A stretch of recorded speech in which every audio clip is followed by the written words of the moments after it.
নিজ হাতে উপার্জিত খাবারের চেয়ে, অর্থের চেয়ে শ্রেষ্ঠ খাবার পৃথিবীর কোনো মানুষ কোনোদিন ভক্ষণ করে নাই। চিল্লায় কোন সুবহানাল্লাহ। শ্রেষ্ঠতম খাবার, নিজ হাতে উপার্জিত খাবার, ঘাম ঝরিয়ে যে অর্থ উপার্জন করা হয়, যে ইনকাম করা হয়, এটা হালাল। আর হালাল খেয়ে দোয়া করলে কবুল করে কে? এজন্য খেটে খাওয়া মানুষ, শ্রমজীবী মানুষ আর মেহনতি মানুষদেরকে বিশ্বনবী খুব ভালোবাসতেন।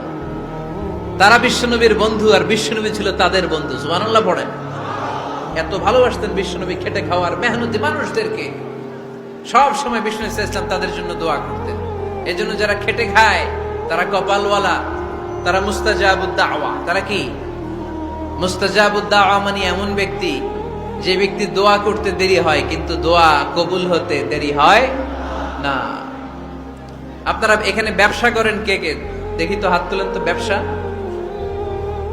মাশাআল্লাহ, অনেক ব্যবসায়ী আছে তো দেখি। अच्छा हाथ ना। मोहब्बत खान, आज मछली खाने का दिल कर रहा है। किसी बंगाली के पास जाओ। क्या? उससे जाके मछली खरीदो। तुम नहीं खिलाओगे? तुम खाएगा कम, पार्सल ज्यादा करवाएगा। घर वालों के लिए भी तो ले जाऊंगी ना। वो आशिकों को माशूक महंगा नहीं लगता, ये कि रोज का घर वाला लोग बहुत महंगा पड़ता है। मेरे अब्बा कुछ खाएं तो तुम्हें अच्छा नहीं लगता?